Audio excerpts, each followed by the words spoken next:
இன்றைக்கு அதிகாலையில் ஈரானுடைய வான்வெளியில தாக்குதல் நடத்துவதற்காக வந்த இஸ்ரேலிய ஆக்கிரமிப்பு ராணுவத்தினுடைய போர் விமானம் ஒன்றை சுட்டிருக்கிறது, தாக்குதல் நடத்தி இருக்கிறது ஈரான் என்கிற செய்திகள் வெளியாகி இருக்கிறது.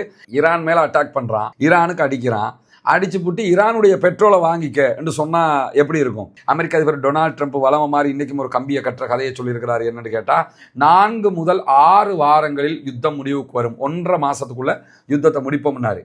ஆரம்பத்தில் என்ன சொன்னாங்க? 3 days, 3 நாட்கள். 3 நாட்களுக்குள்ள போறோம், ஈரானை அடிக்கிறோம், தூக்குறோம், சரண்டர் பண்றோம், வர்றோம்னாங்க. இப்ப என்னன்னு கேட்டா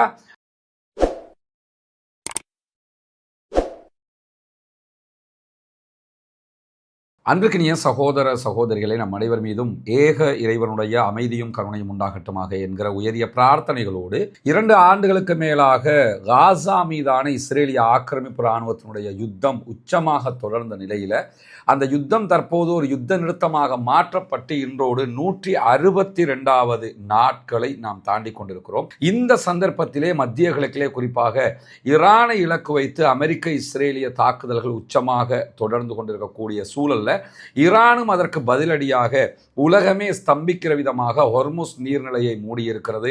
இஸ்ரேல் மேல பலகட்ட தாக்குதல்களை நடத்துகிறது. அமெரிக்காவினுடைய மத்திய கிழக்கில் இருக்கக்கூடிய தளங்கள் மீதான தாக்குதல்களை எல்லாம் நடத்தி கொண்டிருக்கிறது. இப்படியான சூழலில் என்னவெல்லாம் நடந்திருக்கிறது இன்றைய நாளில் என்கிற செய்திகளைத்தான் இன்றைக்கு நம்ம பார்க்க இருக்கிறோம். குறிப்பாக ஈரான்ல இருந்து தற்போது ஏவுகணைகள் ஏவப்பட்டிருக்கிறது இஸ்ரேலை நோக்கி என்கிற செய்திகளை இஸ்ரேல் அறிவித்திருக்கிறது. அதே நேரம் IRGC மிக கடுமையான ஏவுகணைகளை தற்போது இஸ்ரேலை நோக்கி ஏவி இருக்கிறோம் என்கிற செய்திகளை சொல்லியிருக்கிறார்கள். தொடர்ந்து இஸ்ரேலுடைய டெல் அவீவ் உள்ளிட்ட பல நகரங்களை நோக்கி ஈரான் மிக கடுமையான தாக்குதல்களை நடத்தி வருகிறது. ஈரானுடைய தாக்குதல்களை எதிர்கொள்ள முடியாமல் அமெரிக்க இஸ்ரேலிய நாடுகள் அவர்களுடைய இராணுவங்கள் தவிக்கக்கூடிய செய்திகளை நம்ம தொடர்ந்து பார்த்து வர்றோம். மிக கடுமையான தாக்குதல்களை ஈரான் பதிலடியாக கொடுத்து கொண்டிருக்கக்கூடிய சூழல்ல ஈரானுடைய புரட்சிகர காவலர் பிரிவு IRGC வெளியிட்டிருக்கக்கூடிய அறிவிப்புல என்ன சொல்றாங்கன்னு கேட்டா, அமெரிக்காவினுடைய கடற்படையை நாங்கள் எதிர்பார்த்து காத்திருக்கிறோம், அமெரிக்கா எங்களுக்கு எதிராக கடற்படை அனுப்ப போறோம், அழிக்க போறோம் என்றெல்லாம் சொன்னாங்க. ஆனா இன்னும் அவங்க ஹொர்முஸுக்குள்ள எங்க எல்லைக்குள்ள வரவே இல்லை. அவர்கள் எங்கள் எல்லையை தாண்டித்தான் நிற்கிறார்களே தவிர ஓமான் கடற்பரப்புக்கு கூட அவங்க இன்னும் வரல. எனவே எங்களுடைய கடற்படையை அழிச்சிட்டோம், எங்களை மொத்தமாக இல்லாமலாக்கிட்டோம்லாம் ட்ரம்ப் சொல்றாரு. அவர்களுடைய போர்க்கப்பல் ஓமான் வளைகுடாவை கூட நெருங்கலை, செங்கடலை நோக்கி கூட வர்றதுக்காக அவர் உத்தரவிடலை. அப்படி இருக்கும்போது எங்களை அழிச்சதாக அவர் எப்படி சொல்றாரு அப்படின்னு கேட்குறாங்க. நீங்கள் எங்களை அழிச்சதுன்னு சொன்னால் குறைஞ்சது நீங்கள் ஓமான் வளைகுடாவுக்குள்ளேயாவது வந்திருக்கணும். ஓமான் வளைகுடாவுக்கு அடுத்த ஹார்முஸ் தான் இருக்கிறது, அந்த எல்லைக்குள்ளேயாவது நீங்கள் வந்திருக்கணும். அந்த எல்லைக்குள்ளே கூட நீங்கள் வரலை. அதே நேரத்தில் செங்கடல் பக்கமாகவாவது உங்கள் கப்பலை அனுப்பியிருக்கணும், அங்கேயும் நீங்கள் அனுப்பலை. இந்த 2 இடத்துக்கும் கப்பலையே அனுப்பாமல் எங்களுடைய கடற்படையை அழித்து விட்டோம் என்று சொல்வது நியாயமானு கேட்கிறாங்க. ஆரம்பத்தில் ஈரானுடைய 36 கப்பல்களை மொத்தமாக அழித்து விட்டோம் என்று சொல்லி இருந்த டொனால்ட் ட்ரம்ப் மீண்டும் பேசுகிற நேரத்தில் இல்ல 30 கப்பல்களை அழிச்சிருக்கிறோம் என்று சொன்னாரு. அப்ப 6 கப்பல் திருப்பி வந்துருச்சாங்கிற கேள்வியெல்லாம் நம்ம ஏற்கனவே கேட்டிருக்கிறோம். எனவே டொனால்ட் ட்ரம்ப் இப்ப என்ன பண்ணணும்ன்றே தெரியாம பைத்தியம் முத்தி பிடிச்சி தெரிஞ்சுக்கிட்டு இருக்கிறாருங்கிறது மட்டும் நிச்சயமாக தெரிகிறது. யூதர்களுடைய இஸ்ரேல்காரனுடைய பேச்சை கேட்டு மாட்டிக்கிட்டாரு என்கிற நிலையில தான் தற்போது அவருடைய படைகள் எங்களை நோக்கி வர வேண்டும் என்று நாங்கள் எதிர்பார்க்கிறோம், எங்களுடைய கடற்படை அதற்காக தயாராக இருக்கிறது என்று சொல்லி IRGC அறிவித்திருக்கக்கூடிய நிலையில சற்று நேரத்துக்கு முன்பதாக அமெரிக்காவுடைய மத்திய கட்டளை அதாவது சென்டகாம் வெளியிட்டிருக்கக்கூடிய ஒரு அறிவிப்பு வெளியாக இருக்கு. அவங்க என்ன சொல்றாங்கன்னா, ஹார்முஸ் ஜலசந்தியில ஈரானுடைய செல்வாக்கை குறைச்சிருக்கிறோம் அப்படிங்கிறாங்க. என்ன ஆரம்பத்தில் என்ன சொன்னாங்கன்னா, ஈரானுடைய கடற்படையை அழிச்சிட்டோம், ஈரானுடைய 80% ஏவுகணை பலத்தை எல்லாம் நாங்கள் அழிச்சிட்டோம் அப்படின்னாங்க. பெஞ்சமின் நெத்தன்யாகும் ஈரானுடைய ஏவுகணை பலம், ஈரானுடைய அணு ஆயுத பலம் எல்லாத்தையுமே நாங்கள் இல்லாமலாக்கிட்டோம்னு சொன்னாங்க. ஆனால் இன்னைக்கு வந்து உட்காந்துக்கிட்டு சென்டகாம் என்ன சொல்றாங்கன்னு கேட்டால், அமெரிக்காவுடைய மத்திய கட்டளை இராணுவம் என்ன சொல்லுதுன்னு கேட்டால், ஹொர்முஸ் ஜலசந்தியில ஈரானுடைய செல்வாக்கு குறைக்கப்பட்டிருக்கிறது. ஈரான் தன்னுடைய கப்பல் எதிர்ப்பு குரூஸ் ஏவுகணைகள், நடமாடும் ஏவுகணை தளங்கள், ஈரான்கிட்ட நடமாடும் ஏவுகணை தளங்கள் இருக்குது. அதாவது இவங்க சொல்றாங்க நாங்கள் 400 ஏவுகணை தளங்களை அழிச்சிட்டோம் அப்படிம்பாங்க, அல்லது 300 அழிச்சிட்டோம்னு சொல்லுவாங்க. அப்படின்னா நீங்கள் என்ன புரிஞ்சுக்கிறோம்னு கேட்டால், நடமாடும் ஏவுகணை தளங்களை அளித்திருப்பார்கள். ஒரு பெரிய டிராக்டர் மாதிரி ஒன்று இருக்கும், பெரிய லாரி மாதிரி ஒன்று இருக்கும், அதில் இருந்து ஏவுகணைகள் ஏவுகிற விதமாக அந்த புகைப்படங்கள் வீடியோக்களை நீங்கள் பார்த்துருப்பீங்க. அந்த ஒன்று அழிச்சா ஒரு தளத்தை அழிச்சிட்டோம் அப்படிம்பாங்க. ஈரான்கிட்ட இருக்கக்கூடிய ஸ்பெஷலை என்னன்னு கேட்டால், ஏவுகணை தளங்கள் கட்டிடமாக எழுப்பப்பட்டதை விட அதிகமாக இப்படி தனித்தனி வெஹிக்கிளாக உருவாக்கப்பட்டிருக்கிறது. ஒரு வெஹிக்கிளை பங்கர்ல இருந்து வெளியே கொண்டு வந்து வச்சு அதுல இருந்து ஏவி விட்டுருவாங்க.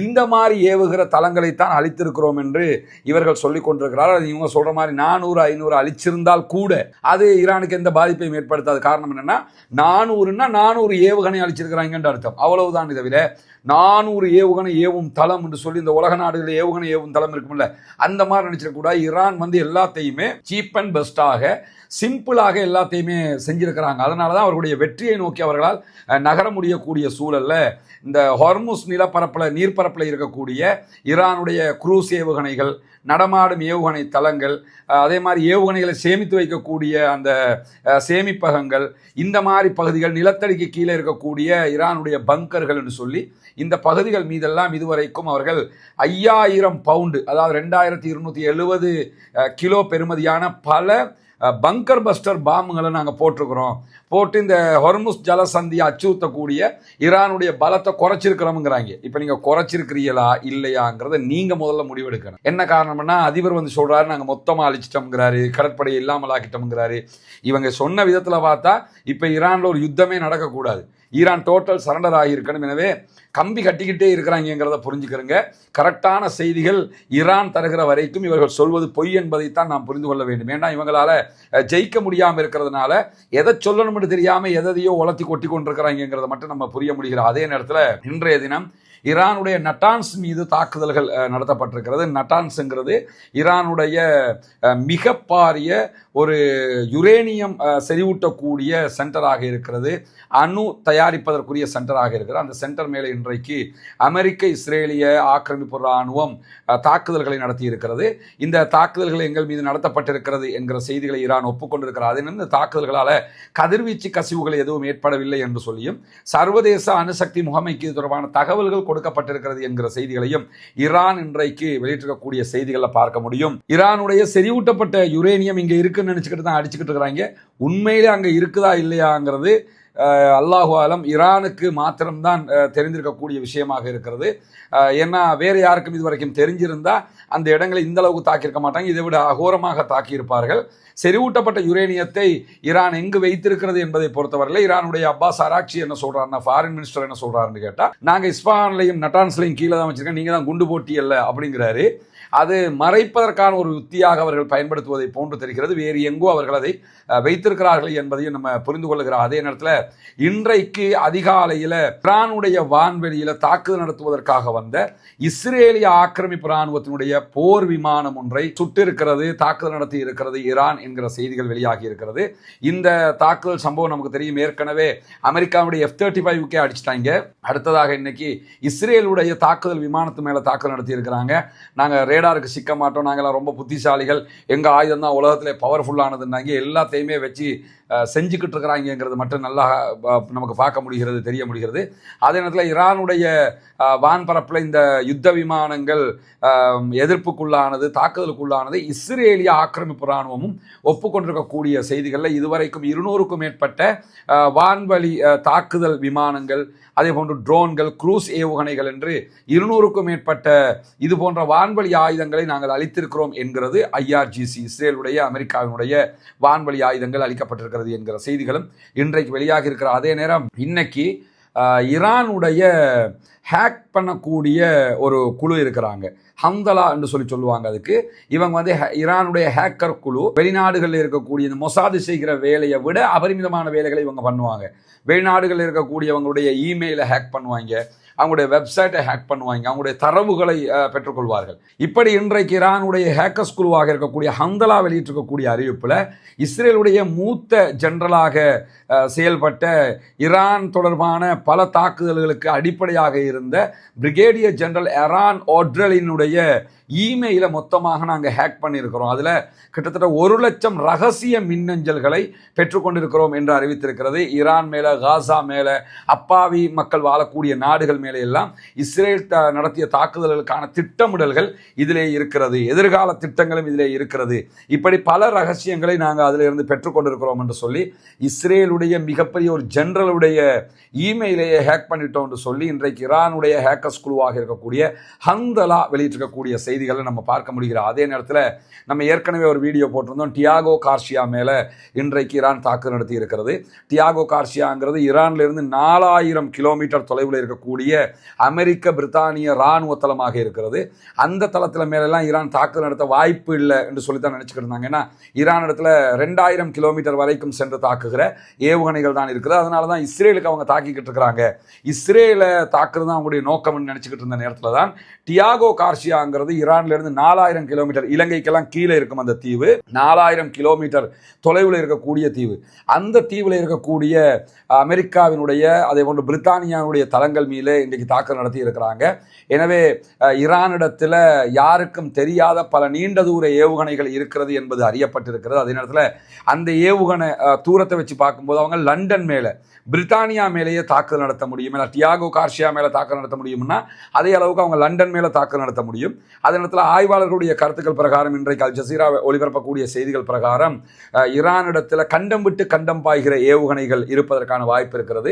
10,000 கிலோமீட்டருக்கும் அதிகமாக செல்லக்கூடிய ஏவுகணைகள் இருப்பதாகவும் சந்தேகிக்கப்படுகிறது. அப்படி ஒரு ஏவுகணை இருக்கும் என்றால் அவர்கள் அமெரிக்காவையே தாக்குவாங்க. அமெரிக்காவுடைய தளங்களை இங்கே தாக்கிக்கிட்டு இருக்கிறத விட டைரக்டாக அமெரிக்காவையே தாக்குகிற அளவுக்கு அவர்களிடத்தில் ஆயுதங்கள் இருப்பதற்கான வாய்ப்புகள் இருக்கிறது என்கிற அச்சமும் இன்றைக்கு வெளியிடப்பட்டிருக்கக்கூடிய சூழல்ல இன்னைக்கு அமெரிக்கா, நம்ம ஏற்கனவே நேற்றைய வீடியோவில் சொல்லியிருந்தோம், ஈரான் மேல அட்டாக் பண்றான், ஈரானுக்கு அடிக்கிறான், அடிச்சு புட்டு ஈரானுடைய பெட்ரோலை வாங்கிக்க என்று சொன்னா எப்படி இருக்கும்? ஒன்ன நான் அழிக்க போறேன், உன் நாடு இருக்கக்கூடாது, உங்களெல்லாம் எங்களுக்கு பிடிக்கல அப்படின்னு சொல்லிட்டு யுத்தம் பண்ணுறது. ஆனால் அவன் நாட்டில் எல்லாரும் பெட்ரோல் வாங்கிக்கிறேங்கிறாங்க. ஏன்னா அந்த ஹொர்முஸை மூடி வச்சிருக்கிறதுனால, உலகம் முழுவதும் பெட்ரோல் தட்டுப்பாடு இருக்கிறதுனால இன்னைக்கு அமெரிக்க அதிபர் டொனால்ட் ட்ரம்ப், ஏன்னா ஏற்கனவே $60 இருந்த பெட்ரோலுடைய ஒரு பேரல் இப்பொழுது $120 உயர்ந்து இருக்கிறது. இவ்வளவு உச்சகட்டத்துக்கு பெட்ரோல் விலை ஏறும்போது அமெரிக்காவாலையும் தாக்கு பிடிக்க முடியலை. அமெரிக்கா செஞ்ச இந்த வேலையால் உலக நாடுகள் யாருக்குமே தாக்கு பிடிக்க முடியலை. அதனால என்ன பண்ணுறாங்கன்னு கேட்டால், ஈரான் மீதான ஏற்றுமதி தடைகளை விதித்திருந்தது அமெரிக்கா, அந்த தடைகளை எல்லாம் நாங்கள் நீக்குகிறோம் அப்படின்னு சொல்லி 1 மாதத்துக்கு நீக்குறோம் என்று சொல்லி அறிவிச்சிருக்கிறாங்க. 1 மாத காலத்தில் ஈரானுடைய கடல்ல இருக்கக்கூடிய பெட்ரோல் இருக்கிறதா இல்லையா, ஏற்றிக்கொண்டு போகிற டேங்கர், ஈரானுடைய கப்பல்கள், அந்த டேங்கர்களில் இருக்கக்கூடிய பெட்ரோலை, எண்ணெய் வளத்தை யாருன்னாலும் அவர்களோட பேசி வாங்கிக்கலாம், அதுக்கு எந்த தடையும் கிடையாது என்று சொல்லி இன்றைக்கு அமெரிக்காவினுடைய மத்திய கட்டளை வெளியிட்டிருக்கக்கூடிய அறிவிப்பில் சொல்லியிருக்கிறது மட்டுமல்லாமல், ஈரானுடைய தற்போது கடல்ல இருக்கக்கூடிய கப்பல்களை ஏற்றி அனுப்பிக்கிட்டு இருக்கிறாங்கல்ல, அந்த பெட்ரோலிய எண்ணெய் வளம் மட்டுமே 170 மில்லியன் பீப்பாய்கள் இருக்கிறது என்று நம்பப்படுகிறது. 170 மில்லியன் பீப்பாய்கள்னா எவ்வளவுன்னு நினச்சிக்கிறங்க.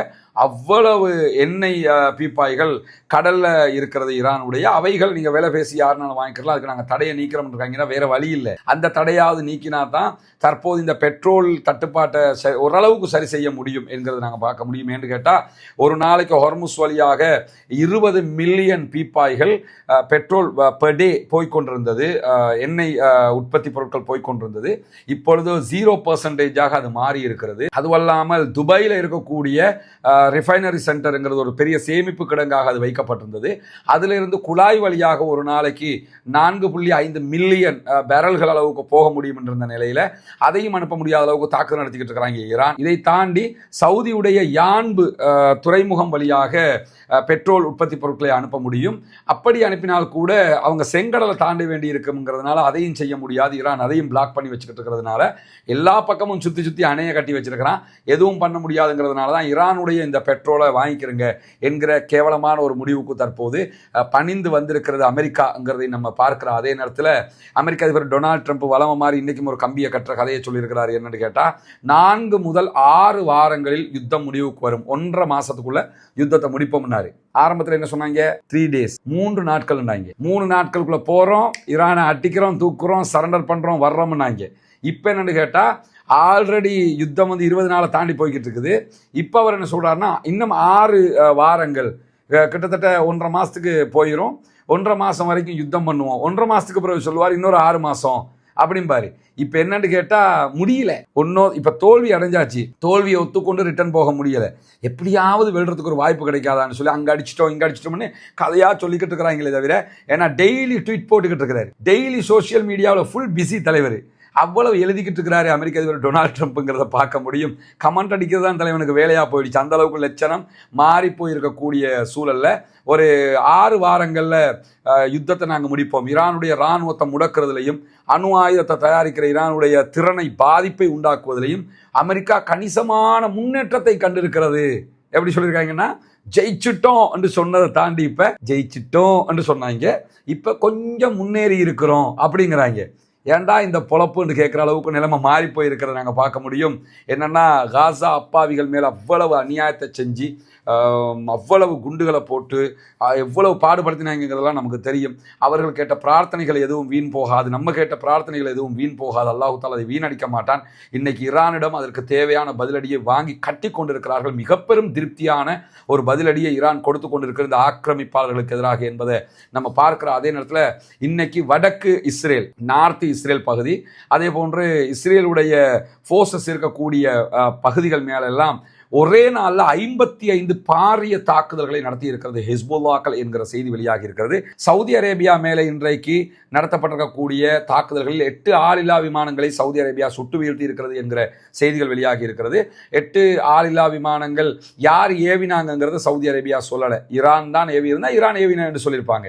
எனவே சவுதி அரேபியா இதை சொல்லாத பட்சத்தில் ஈரான் அல்லாத இன்னொரு சாராரும் ஏவுகிறார்கள் என்பதை சவுதி அரேபியா தெளிவாக புரிந்து வைத்திருக்கிறது. அதே போன்று குவைத்தினுடைய வான் பாதுகாப்பு படைகள் வெளியிட்டிருக்கக்கூடிய அறிவிப்பில் இன்றைக்கு ஆளில்லா விமான தாக்குதல்களை நாங்கள் தடுத்திருக்கிறோம், ஏவுகணை தாக்குதல்களை தடுத்திருக்கிறோம்ங்கிறாங்க. எத்தனைன்றதை அவங்க குறிப்பிடலை, யார் அடிச்சாங்கிறதையும் அவங்க குறிப்பிடலை.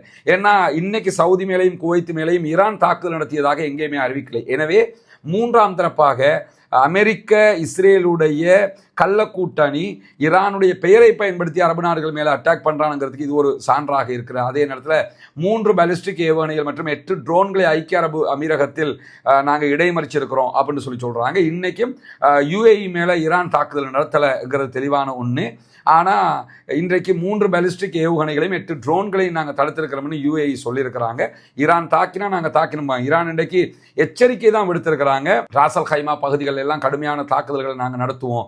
ஏன்னா ஹொர்முஸ் நீர்நிலை மேலே தாக்குதல் நடத்துவதற்கு யுஏஇ தன்னுடைய பேஸை கொடுத்துக்கிட்டு இருக்கிறாங்க. அப்படி கொடுத்தீங்கன்னா நாங்கள் ராசல் ஹைமா மேலே தாக்குதல் நடத்த வேண்டி வரும். எனவே நீங்கள் உங்களுடைய பேஸை கொடுக்கக்கூடாது, எங்கள் மேலே அட்டாக் பண்ணுறதுக்கு கொடுத்துட்டீங்கன்னா நாங்கள் உங்களை நோக்கி தாக்குதல் நடத்துவோம்னு சொல்லி இன்றைக்கு எச்சரிக்கை தான் ஈரான் விடுத்திருக்கே தவிர எந்த விதமான தாக்குதல்களும் யுஏஇ மேலே நடத்தவில்லை. எனவே யுஏஇ, குவைத்து, அதே போன்று பஹ்ரைன், அதே நேரத்தில் சவுதி அரேபியா, இந்த 4 நாடுகள் மேலே இன்னைக்கு மொசாது உள்ளிட்ட அவர்களுடைய குரூப் தான் தாக்குதல் நடத்தி இருக்கிறது. இஸ்ரேல் அமெரிக்காவினுடைய குரூப் தான் தாக்குதல் நடத்தி இருக்கிறது என்பது திட்டத்தெளிவான ஒரு விஷயமாக மாறி இருக்கக்கூடிய சூழல்ல சவுதி அரேபியா இன்றைக்கு சிரியா மீதான இஸ்ரேலுடைய தாக்குதல்களை கண்டித்திருக்கிறார்கள். நம்ம ஏற்கனவே சொல்லிட்டோம். லெபனான் மீதான இஸ்ரேலுடைய தாக்குதல்களை கண்டிச்சிருக்கிறாங்க நேற்றைய தினம், அதை நம்ம சொல்லியிருந்தோம். லெபனான் மேலே தாக்குதல் நடத்துவதை கண்டிக்கிறார்கள், சிரியா மேலே தாக்குதல் நடத்துவதை கண்டிக்கிறார்கள், ஏன் ஈரான் மேலே தாக்குதல் நடத்துவதை கண்டிக்க முடியவில்லை? அதையும் கண்டிக்கணுமா இல்லையா? ஈரானில் இதுவரைக்கும் 2000க்கு உட்பட்ட அப்பாவிகள் கொல்லப்பட்டிருக்கிறார்கள். அங்கே 200க்கும் மேற்பட்ட குழந்தைகள் கொல்லப்பட்டிருக்கு. அவங்களாம் உசுர் இல்லையா? ஒரு நிதானமான சிந்தனை இதை பார்க்கக்கூடிய அத்தனை பேருக்கும் வர வேண்டும். உலகத்தில் நம்முடைய 100% எதிரியாக இருந்தாலும் சரி, அவனை கொள்வதற்கு யாருக்கும் அதிகாரம் இல்லை. குறிப்பாக ஈரானுடைய மக்கள் இன்றைக்கு நவ்ரூஸ் என்கிற அவர்களுடைய ஒரு விழாவை கொண்டாடுறாங்க. அவருடைய நேஷனல் ஒரு ஃபங்க்ஷன் ஒன்று. அது பாரசீகர்கள் கொண்டாடக்கூடிய ஒரு விழா, இஸ்லாத்துக்கு சம்மந்தப்பட்டது அல்லது பாரசீகர்கள் கொண்டாடக்கூடிய ஒரு விழா.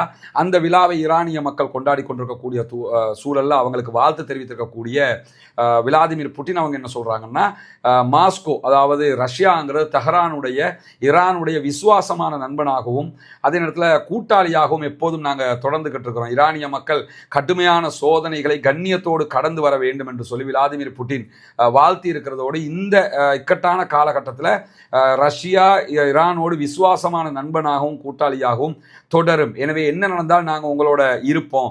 அமெரிக்காவுடைய இந்த தாக்குதல்கள் ஒட்டுமொத்த மத்திய கிழக்கையும் படுகொலியில் தள்ளி ஒரு உலகளாவிய எரிசக்தி நெருக்கடியை தூண்டிவிடுகிறது. எனவே இது நிறுத்தப்பட வேண்டும். ஈரானுடைய உச்ச தலைவர் ஆயத்துல்லா அலி ஹாமனியை படுகொலை செய்தது என்பது வஞ்சகமான கொலை என்றெல்லாம் கடுமையாக கண்டித்து நாங்கள் எப்பயும் உங்களோட இருப்போம் என்று சொல்லி அறிவிச்சிருக்கிறாரு விளாடிமிர் புட்டின் என்கிற செய்திகளை நம்ம பார்க்க முடிகிற அதே நேரத்தில் தொடர்ந்தும் இணைந்திருங்கள்.